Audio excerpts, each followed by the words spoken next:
മാർക്കും ഉണ്ട്. എനിക്ക് വലിയ പ്രതീക്ഷയൊന്നുമില്ലാതെ ഞാൻ പോയി കണ്ട പടമാണ്. കിടിലം പടം, എൻ്റെ പൊന്നോ. സെക്കൻഡ് ഹാഫ് ഞാൻ പേടിച്ച് കണ്ണടയ്ക്കണമെന്നൊക്കെ ഉണ്ടായിരുന്നു, പക്ഷേ പൈസ കൊടുത്ത് പോയതല്ലേ, പിന്നെ ഇവിടെ നിന്ന് വല്ലതൊക്കെ പറയണ്ടേ, അതുകൊണ്ട് എല്ലാം ഇങ്ങനെ കണ്ടുകൊണ്ട് ഇങ്ങനെ തലയിറക്കമൊക്കെ വന്നു.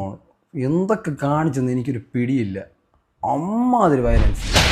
ഹനീഫ് അദേനി ഡയറക്റ്റ് ചെയ്ത സിനിമാറ്റോഗ്രഫി ചന്ദ്രു സെൽവരാജ്, അതായത് മ്യൂസിക് രവി, നടൻ ഉണ്ണി മുകുന്ദൻ്റെ ഇരുന്ന് ഞാൻ ഇങ്ങനെ ഒരു സാധനം പ്രതീക്ഷിച്ചില്ല.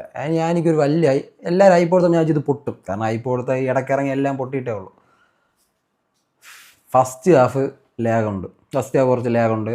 പിന്നെ ഇതിൻ്റെ ഉള്ള മ്യൂസിക് എല്ലാം തിയേറ്ററിൽ നിന്ന് കേൾക്കാൻ കൊള്ളു, അല്ലാതെ ഹെഡ്സെറ്റ് വെച്ച് കേൾക്കാനൊന്നും കൊള്ളില്ല. എനിക്കത് വലിയ താല്പര്യം തോന്നില്ല, പക്ഷേ സിനിമയിൽ പക്കയാണ്, അത് മതി.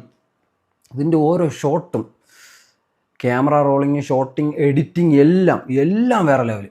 ഇല്ല, ഫസ്റ്റ് ഹാഫ് നല്ല ലാഗുണ്ട്, എനിക്ക് അത്യാവശ്യം ലാഗ് ഫീൽ ചെയ്ത്. പക്ഷേ ഇതിൻ്റെ ഉണ്ണി മുകുന്ദൻ്റെ ഇൻട്രോ, സിദ്ദിഖിൻ്റെ അഭിനയം, ഇതിലുള്ള ആക്ഷൻസ് എല്ലാം വേറെ ലെവലാണ്. ഞാൻ വെച്ചാൽ ഇങ്ങനെ ആയിരിക്കും. ഫസ്റ്റ് ഹാഫിൽ ഒരുപാട് ഡിഫൻഡർ ഈ സിനിമയിൽ മൊത്തം അത് തന്നെ. ഡിഫൻഡർ, താറ്, പിന്നെ ഉണ്ണി മുകുന്ദൻ, കോട്ട്, അതൊക്കെ വില്ലന്മാർ, കോട്ടും സ്യൂട്ടും, ഇതിൻ്റെയൊക്കെ പരസ്യം എന്ന് നമ്മൾ വിചാരിക്കും. സെക്കൻഡ് ഹാഫ് ഞാൻ പേടിച്ചു പോടി.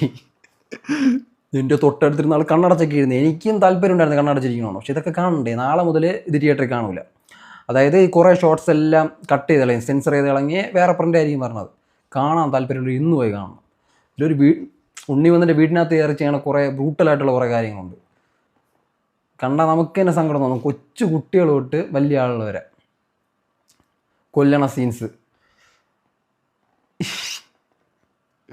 എൻ്റെ സത്യമായിട്ട് ഞാൻ പേടിച്ചു. മലയാള സിനിമയിൽ ഇങ്ങനെ ഒരു സാധനം ഇതാദ്യമായിട്ടായിരിക്കും.